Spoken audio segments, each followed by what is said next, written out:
Enfin, la loi de Fischer-Snedeker a cette particularité-là, et c'est très intéressant parce que il suffit que l'on prenne le rapport qui est plus grand que 1 et on ne regarde plus l'autre côté du degré de région de rejet.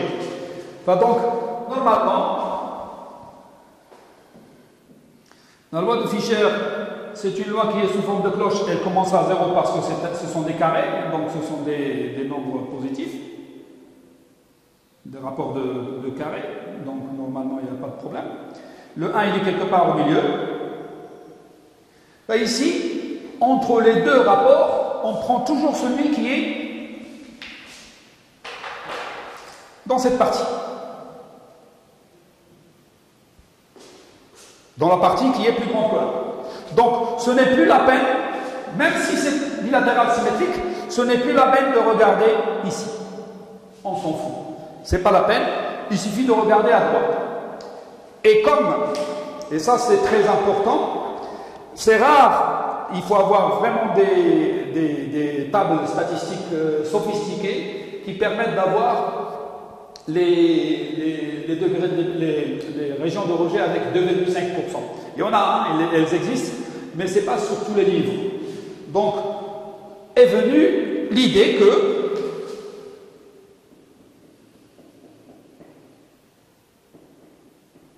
on va regarder la valeur critique pour les degrés de liberté adéquats, donc soit N1 moins 1, N2 moins 1, soit l'inverse, soit N2 moins 1, N1 moins 1. Parce que on appelle ça les degrés de liberté, le premier pour le numérateur et le deuxième pour le dénominateur.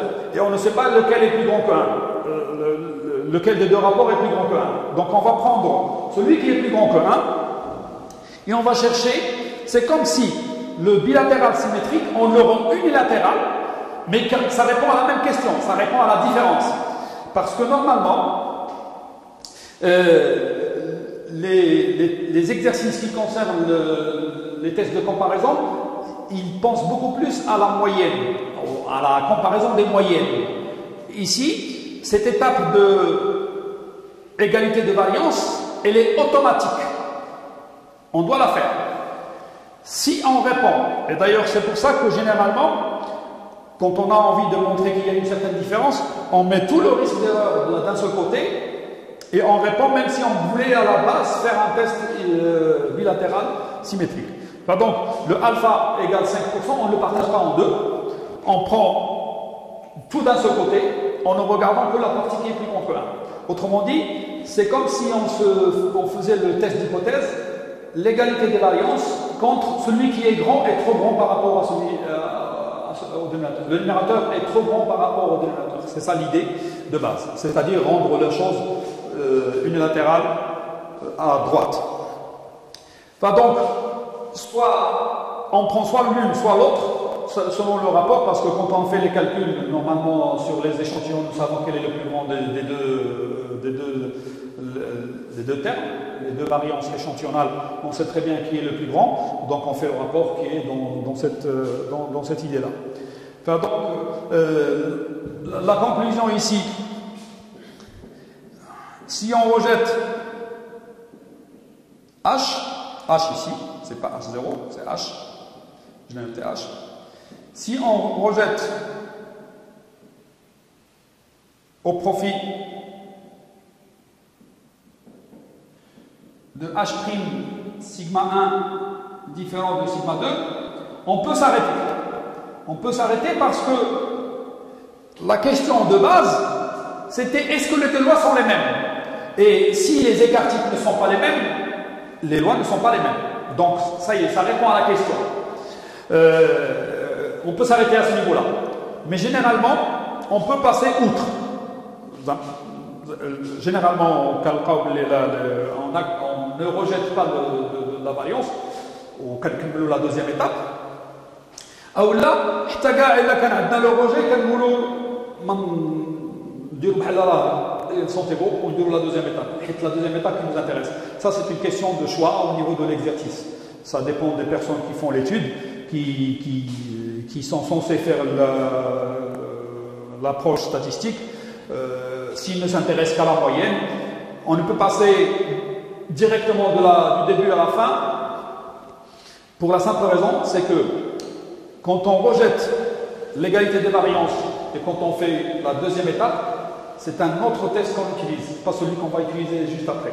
Donc la deuxième étape, on va considérer que nous avons accepté la première hypothèse d'égalité des variances. C'est comme ça que ça se passe dans la réalité. Mais quand on passe outre, on utilise un autre test, ça s'appelle le test d'Aspin-Welch. C'est un test qui se rapporte à un test de student aussi, mais il est spécial. Il n'a pas le même degré de liberté que celui que nous allons voir la deuxième étape. Donc, je considère que nous avons accepté H ici.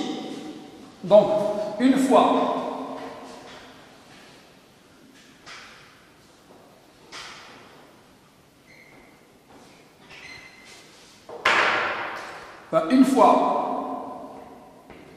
H sigma 1 carré égale sigma 2 carré égale sigma 2 est accepté, je vais dire accepté,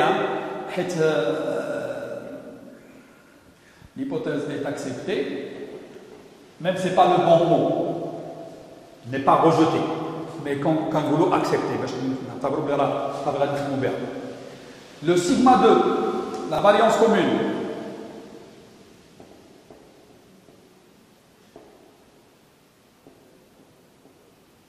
sigma 2, d'abord, sigma 1, sigma 1 et sigma 2, c'est la même chose. Donc c'est sigma, c'est pas la peine de mettre les indices, c'est la même chose. Mais, on ne prend pas l'une des deux estimations. On dire une estimation meilleure. Est estimée, la variance commune, ça veut dire des deux populations, la variance pour les deux populations, est estimée par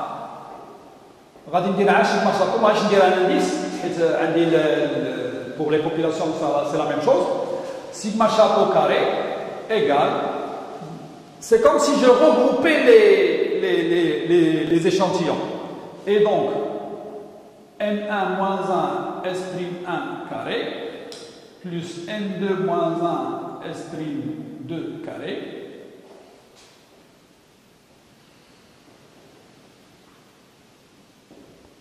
sur N1 plus N2 moins 2 degrés de liberté. Donc normalement, cette estimation-là, c'est une pondération des deux, où ça me donne avec le sigma, le N1 plus N2 moins 2 fois sigma chapeau au carré sur sigma carré, un qui 2 à N1 plus N2 moins 2 degrés de liberté. L'essentiel, c'est que c'est une meilleure estimation. Je ne fais pas confiance à S'1 carré toute seule, je ne fais pas confiance à S'2 carré toute seule, je les regroupe toutes les deux et je fais une estimation pondérée des deux. Ça me donne une meilleure estimation pour la variance commune.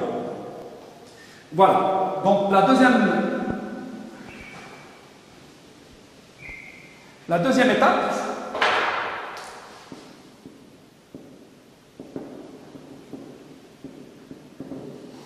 test de, maintenant je vais écrire H0, mu1 égale mu2 contre H1, et là j'écris ce que je veux. Si soit différent, donc bilatéral symétrique, soit plus petit unilatéral à gauche, soit plus grand unilatéral à droite.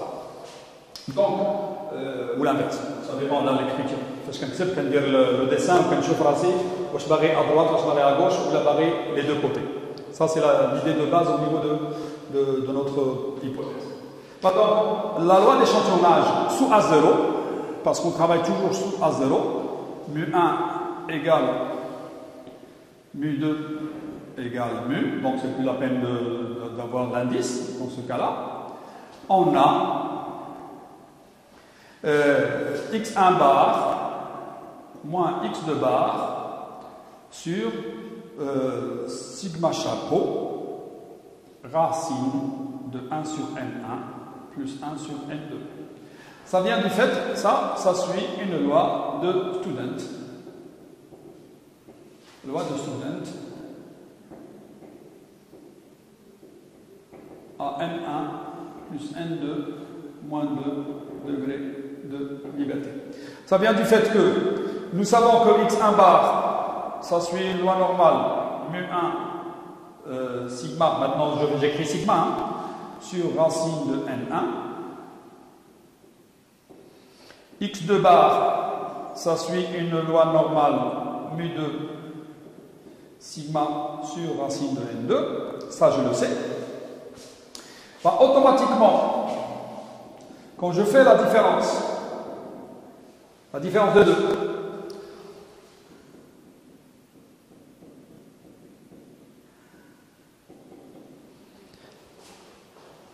ce n'est plus la peine de mettre ici l'indice parce que mu1 est égal à mu2 est égal à mu. Donc ici c'est mu moins mu, ça nous donne 0. Et ici, la variance, ça c'était l'espérance mathématique, c'est la différence des espérances mathématiques. Mais la variance de x1 bar moins x2 bar est égale à la variance de x1 bar plus la variance de x2 bar. Et donc ici, c'est sigma carré sur N1 et ici, c'est sigma carré sur N2. Ça, c'est pour la variance. Et une fois que je passe à l'écart type, je donne sigma racine de 1 sur N1 plus 1 sur N2. Enfin, par centrage réduction, centrage c'est pas la peine parce que c'est déjà 0. Donc x1 moins x2 bar sur sigma, sur sigma, racine de 1 sur N1 plus 1 sur N2, ça suit une loi normale 0,1. Et comme sigma est inconnu,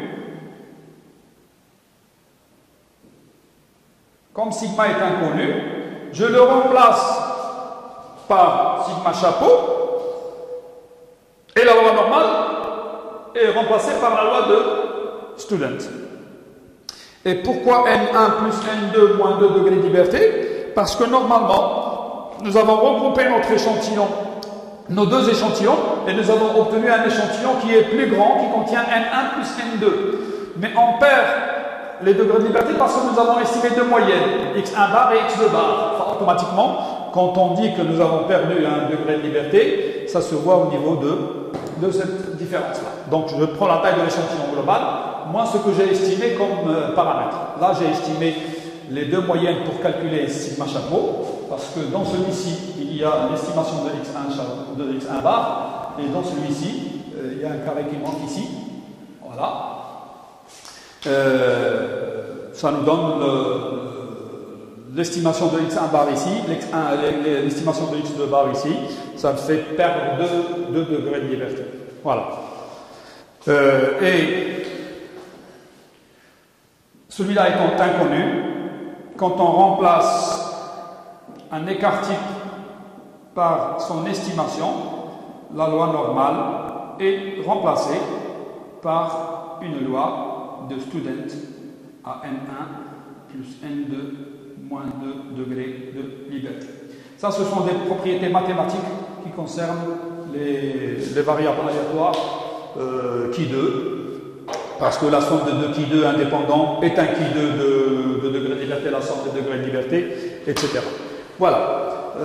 Je continue un petit peu.